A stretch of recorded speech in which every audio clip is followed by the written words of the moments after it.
Hong Kong Airport is up and running again as a relative calm returns to the Chinese territory.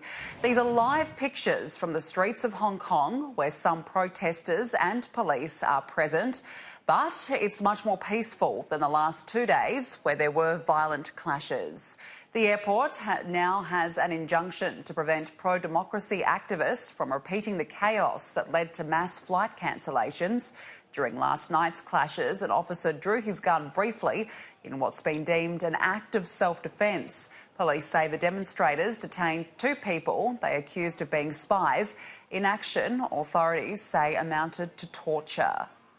There are 2 particular incidents that can be likened to torture, as 2 visitors were held captive and harshly wounded by a large group of radical protesters.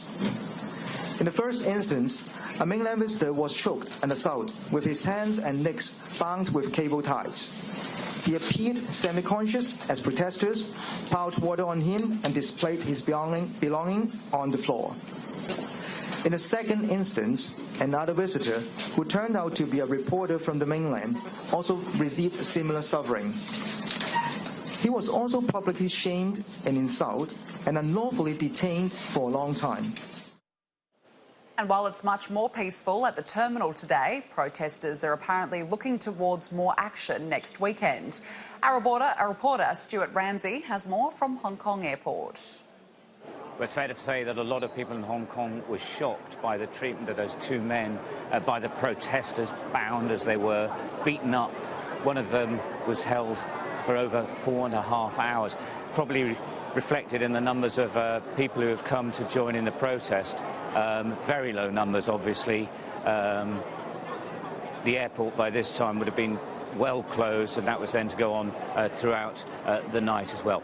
What has changed here is that the airport authorities have an injunction which basically means that they can stop people coming in to carry on the protest.